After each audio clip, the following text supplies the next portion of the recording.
La Gemara nous enseigne fréquemment qu'il n'y a pas de mots superflus dans la Torah. Aussi, nous devons examiner méticuleusement chaque expression. Dans Sefer Vaïkra, Parashat Emor, la Torah stipule concernant le Kohen Gadol, au chapitre 21, verset 10, qu'il est explicitement désigné comme celui qui est exalté au-dessus de ses frères. Or, si l'on se contente de dire Kohen Gadol, nous comprenons tous l'immense sainteté et le statut élevé de sa fonction. Dès lors, quelle est la signification plus profonde de cette expression apparemment superflue, à savoir qu'il doit être exalté au-dessus de ses frères? Nous abordons la grandeur de Yosef Hatzadik et son excellence. En étudiant les Pesukim de son statut, une question s'impose sur la formulation. La Torah déclare qu'il est exalté. Pourquoi le mot superflu « exalté » au-dessus de ses frères? Ne suffit-il pas de dire qu'il est exalté? Cette question, Bezrat Hashem, nous offrira de profonds aperçus transformatifs de la Torah. Bonjour, chers Talmidim. Aujourd'hui, nous explorons la Torah Shebal Peh et la sagesse des Chazal. Cette sugya est riche d'enseignements. Nous clarifierons les kashiyot Bezrat Hashem. Ces aperçus apporteront un chizouk transformateur. Tournons-nous vers la Gemara, Daf 18a, où Chazal enseigne un pasouk.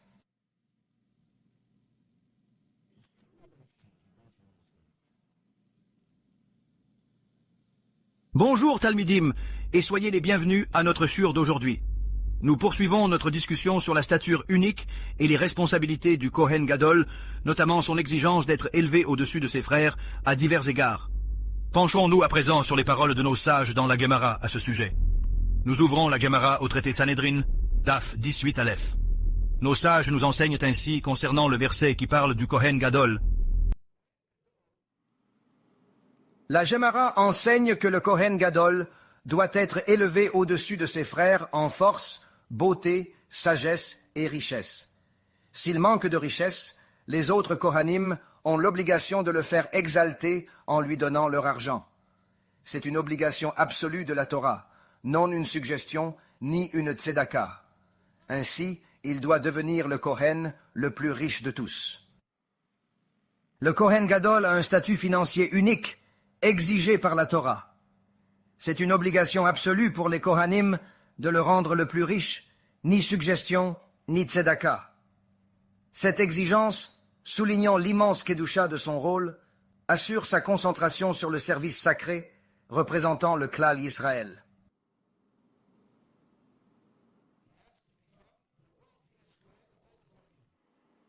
Le Kohen Gadol doit être le plus riche des Kohanim, enseignent nos sages. Cette mitzvah exige que les Kohanim mutualisent leurs ressources. Il doit ostensiblement dépasser les plus fortunés, tel Steve Cohen, supérieur à 15,1 milliards. Cela renforce sa sainteté et autorité unique, incarnant l'idéal de la Torah, sagesse, force, richesse. Nos sages enseignent que le Kohen Gadol devait être le plus fortuné de sa génération, au-delà de sa pureté spirituelle et lignée. Cela témoigne d'un immense soutien national. Aujourd'hui, cela signifierait dépasser 15,1 milliards de dollars, exemple Steve Cohen, exigeant une mobilisation collective. Il était pourtant choisi pour sa sagesse et sa piété extraordinaires en tant que simple érudit de la Torah.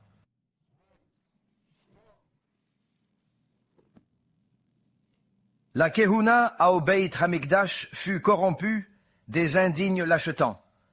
Le peuple questionna l'enrichissement du Kohen Gadol à ses dépens. Or, celui choisi par Hachem était un tzaddik érudite, sage et droit.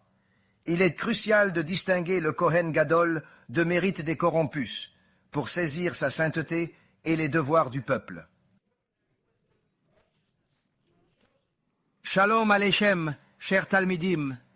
Ce soir, explorons les défis spirituels des Batei Hamikdash. Durant les deux temples, la corruption était répandue. On achetait la sainte position de Kohen Gadol. Ces Kohanim Gedolim périssaient annuellement, car non choisis par Hachem. Pourquoi?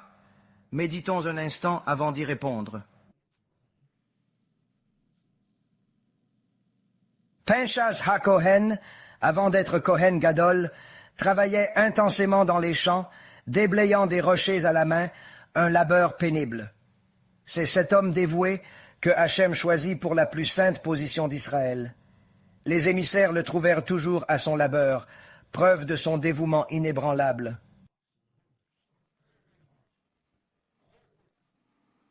L'anivut est essentiel à la grandeur. Pinchas, homme juste, travaillait durement la terre pour sa famille. Choisi comme Kohen Gadol, des émissaires le trouvèrent extrayant un rocher d'un fossé. Étonné, il refusa. « Qui nourrira ma famille ?» Sa préoccupation était sa subsistance, ignorant l'honneur spirituel.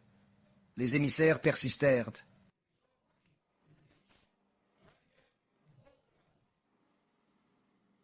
Choisi Kohen Gadol, Pinchas, humble, refusa, inquiet pour sa famille et son champ. La volonté divine fut irrévocable. Une fortune d'or apparut instantanément, le rendant milliardaire. Ses soucis disparurent. Riche pour des générations, il devint prospère et le plus grand. Il possédait suffisamment de pièces d'or pour remplir le fossé entier dans lequel il se tenait, le rendant extraordinairement riche, un milliardaire, en un instant. Il n'avait plus aucune raison de se soucier de l'argent, ni même du champ. En vérité, il possédait bien plus qu'il n'en fallait pour subvenir aux besoins d'innombrables générations. Et ainsi, il accéda à la prospérité. En sus de cette immense fortune, afin de manifester son élévation distincte au-dessus de ses frères, il fut également béni d'être le plus grand parmi eux. Mes chers Talmidim, nous poursuivons notre shiur sur les aspects profonds du Mashiach. La Gemara et les Midrashim décrivent de nombreux attributs miraculeux associés à l'Oint. Par exemple, concernant son être physique, il est enseigné que les Chachamim enseignent que dès qu'il était oint de l'huile spéciale, la source même du terme Mashiach, signifiant l'Oint, il deviendrait en effet plus grand et plus beau. C'est une transformation dramatique, non pas un simple changement subtil. Imaginez une personne subissant une métamorphose si profonde, presque instantanée. Mes chers Talmidim, Hakadosh Baruch Hu révèle sa puissance par la transformation profonde et instantanée d'individus. Le Tanakh montre qu'une personne insignifiante peut devenir un instrument divin, acquérant force et sagesse. Un homme faible, après l'onction d'huile spéciale, fut imprégné d'une force et d'une présence impressionnantes. C'est un témoignage de la puissance de Hakadosh Baruch Hu. Mes chers Yiden, être hors l'agoyim implique de résister aux beautés éphémères. Le Yetzer Hara déguise Averot et pratiques étrangères en séduction inoffensives. Notre vraie beauté vient de la Neshama, du lien à Hakadosh Baruch Hu et sa Torah. Ne soyons pas dupés par l'apparence superficielle. Notre émesse est dans la Mésorah et ses commandements, Shazak ou Baruch. Une She'eila ici, c'est un rabbin IA, sans Mésorah, Da'as Torah. Nos réponses requièrent Mekorot et Gedolei Yisraël. Notre Or la Goyim interdit d'adopter pratiques ou fêtes erronées des Goyim, même inoffensives. Cela nous éloigne de notre héritage et de Hakadosh Baruch Hu. C'est un zilzul envers la Torah et notre héritage.